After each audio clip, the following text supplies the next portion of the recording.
வெற்றிவேல் முருகனுக்கு அரஹரோஹரா. அசுரகாண்டம் அத்தியாயம் 6. மூவசுரர்களும் சிவபெருமானை பார்த்தல். திருமால் துணுக்குற்றவராக தம்மிடமிருந்த கௌமோதகி, நந்தகம், பாஞ்சஜன்யம், சாரங்கம், சுதர்சனம் ஆகிய 5 சக்தி வாய்ந்த ஆயுதங்களை பிரயோகித்தும் அவையெல்லாம் தாரகாசுரனிடத்தில் பயனற்று போய்விட்டனவே என்று கருதி அந்த அசுரனிடத்தில் தாமே விரைந்து சென்று, அசுர தலைவனே, உன்னுடைய வீரதீரத்தையும் வில் விதைகளின் உனக்குள்ள சிறப்பையும் கண்டு நான் பெரிதும் வியப்பை அடைகிறேன். முக்கன் பெருமானே, ருத்ரமூர்த்திக்கு சமமான பலத்தை நீ பெற்றிருக்கிறாய். உன்னை போன்ற ஒரு சிறந்த வீரனை பிள்ளையாக பெற்றிருக்கும் உன் அன்னையின் பாக்கியம்தான் எத்தகையது. சுருக்கமாக சொல்லப்போனால், நான் ஏதாவது உன்னிடம் தவறுதலாக நடந்திருப்பேனேயானால் அதற்காக என்னை மன்னித்துவிடு என்று கேட்டுக்கொண்டார். தாரகாசுரனும் அளவு கடந்த மகிழ்ச்சி பெருக்கோடு மகாவிஷ்ணுவை நோக்கி புன்முறுவல் பூத்து அவருடைய உள்ளத்தை சமாதானப்படுத்தி அனுப்பி வைத்தார். அதன் பிறகு அவன் தன்னுடைய சகோதரனான சூரபத்மனின் அருகில் சென்று பயபக்தியோடு வணங்கி நின்றான். சூரபத்மனோ தன் தம்பியின் அற்புதமான போர் திறமையை வெகுவாக பாராட்டி மகிழ்ந்து அவனை அன்பு பெருக்கோடி கட்டி தழுவி உச்சி முகர்ந்தான். அதன் பிறகு அந்த அசுர இனத்தினர் அனைவரும் ஒன்று சேர்ந்து சக்கரவாளம் என்ற மலையை நோக்கி புறப்பட்டு சென்றார்கள். அந்த மலையை அவர்கள் அடைந்ததும் அங்குள்ள வினோதமான காட்சிகளை எல்லாம் கண்டுகளித்துவிட்டு அங்கிருந்து சொர்க்கலோகத்தை நோக்கி சென்றார்கள். அசுரர்களின் வரவை அறிந்து கொண்ட தேவேந்திரனோ கதிகலக்கம் அடைந்தவனாக தன் மனைவி இந்திராணியுடன் குயில் வடிவத்தை எடுத்துக்கொண்டு வானவீதியில் பறந்து சென்று விட்டான். அசுரர்களோ அந்த பட்டினத்திற்குள் புகுந்து கொண்டு அங்கிருந்து தப்பிச் செல்ல முயன்ற தேவர்களை எல்லாம் பிடித்து கட்டி வைத்தார்கள். அந்த உலகத்தில் உள்ள செல்வங்கள் அனைத்தையும் கொள்ளையிட்டு கொண்டு மகர்லோகத்தை நோக்கி அவர்கள் அனைவரும் புறப்பட்டு சென்றார்கள். மகர்லோகத்தில் உள்ள தவசீலர்கள் அனைவரும் சூரபத்மனை பணிந்து வணங்கினார்கள். அவர்களுடைய வணக்கத்தை ஏற்றுக்கொண்டு ஜனோலோகம், தபோலோகம் ஆகிய உலகங்களுக்கும் சூரபத்மன் சென்று பார்வையிட்டான். அதன் பிறகு அவன் தன் சைனியங்கள் புடைசூழ சத்தியலோகத்தை நோக்கி விரைந்து சென்றான். அவனுடைய வருகையை கேள்விப்பட்டதும் நான்முக பிரம்மா தன் 9 பிரஜாபதிகளோடு விரைந்து வந்து சூரபத்மனின் முன்னிலையில் வந்து நின்றார். அசுர தலைவனே, உன்னுடைய பாட்டனாரான நான் நீண்ட காலமாக இங்கேயே தங்கியிருந்து வசித்து வருகிறேன். என்னிடம் இருக்கும் திரவியங்கள் அனைத்தும் உனக்கு சொந்தமானதாகும்.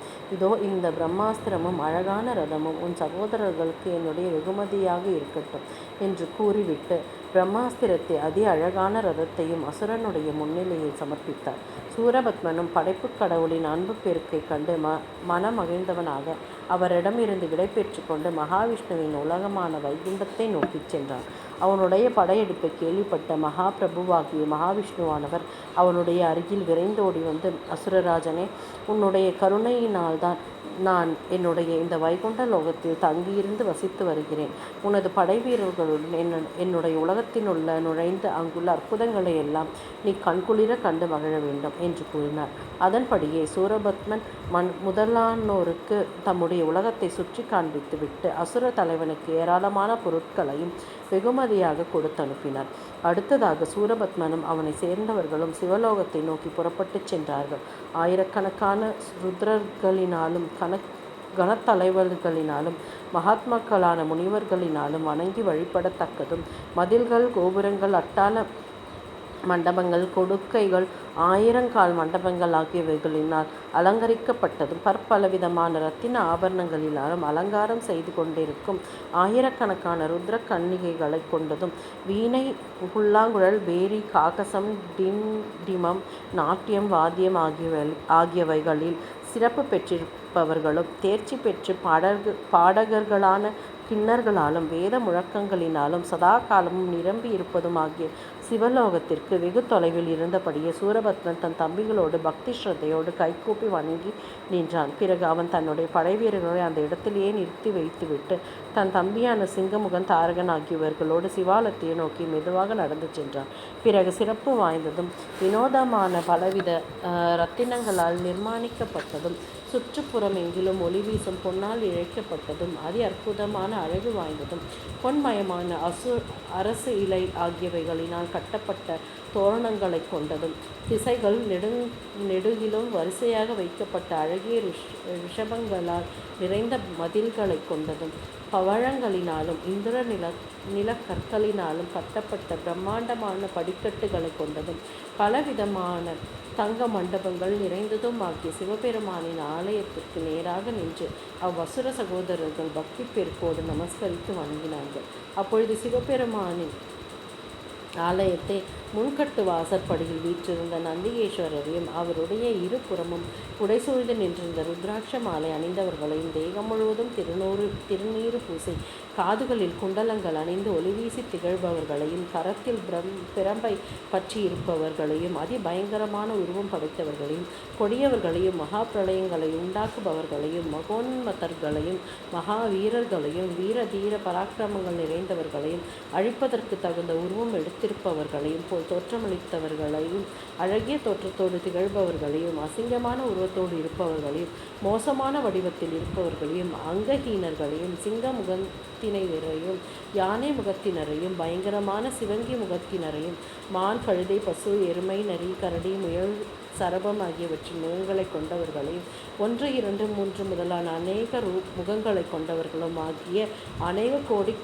கணத்தலைவர்களையும் அசுர சகோதரர்கள் கண்டார்கள். உடனே சூரபத்மன் கணத்தலைவர்களாகிய நந்தி தேவருக்கு கரம் கூப்பி வணங்கி அஞ்சலி செய்து நின்றார். அசுர தலைவனை கண்டதும் நந்தி பகவான் அவனை நோக்கி, அசுர சிரேஷ்டனை, பரமசிவனை குறித்து நீ பிரம்மாண்டமான யாகம் செய்து நிறைவேற்றி அதன் மூலமாக நீ விரும்பிய வரங்களை எல்லாம் அடைந்து விட்டிருக்கிறார். அப்படி இருக்கும்பொழுது நீ மறுபடியும் ஈசனை நாடி இங்கு வந்த காரணம் என்ன என்று கேட்டார். அதற்கு சூரபத்மன், தேவதேவனும் ஜெகநாதனும் என்னுடைய அன்பு புகழ்ந்த தெய்வமாகிய பரமேஸ்வரனை வணங்கி வழிபடுவதற்காகவே நான் இப்பொழுது இங்கே வந்திருக்கிறேன். பரமசிவனை தரிசித்து மகிழ்வதற்கு உரிய தகுந்த சமயத்தை தாங்கள்தான் எனக்கு தெரியப்படுத்தி அப்பெருமானின் முன்னிலையில் என்னை அழைத்துச் செல்ல வேண்டும் என்று வினயத்தோடு வேண்டிக் கொண்டார்.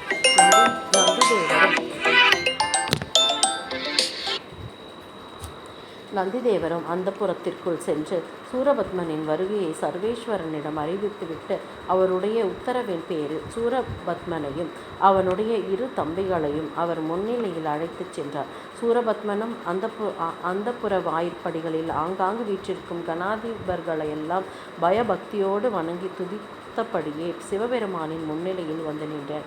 அஷ்ட ஐஸ்வர்யங்களை கொண்டவரும் மகாதேவனும் 3 கண்களை உடையவரும் சத்தியம், ஞானம், ஆனந்தம் ஆகியவற்றையே உருவமாக கொண்டவரும் அலாதியான மோட்சத்தை அளிப்பவரும் ருதமாகவும் சத்தியமாகவும் பரபிரம்ம புருஷராக இருப்பவரும் கழுத்தில் கருப்பு நிறமும் ஜடைகளில் சிவப்பு நிறமும் கொண்டவரும் மேல் நோக்கி சுடர்விடும் தேஜஸை கொண்டவரும் இந்திரிய நிக்கிரகம் செய்தவரும் அறிவுக்கு எட்டாதவரும் சகல உலகங்களுக்கும் மேலானவரும் காமிகாக்கமம் போன்ற 28 தந்திரங்களினால் சிறப்பிக்கப்பட்டவரும் சதா காலமும் 4 வகை வேதாகமங்களினாலும் வணங்கி வழிபட்டு வரும் திருவடி தாமரைகளை கொண்டவரும் அழகு மிகுந்த தோற்றத்தோடு நாட்டிய கலையை நன்கு அறிந்தவர்களால் தாமரை தண்டு நூல் போன்ற சாமரங்களை பிடித்து கொண்டிருப்பவரும் சின்னஞ்சிறு மணி யோசைகள் 4 திக்குகளிலும் சப்திக்கும்படியாக நடமாடும் 1000 ருத்ர கன்னிகைகளினால் வணங்கப்பட்டவரும் 3 கணங்களும் கருநிறம் வாய்ந்த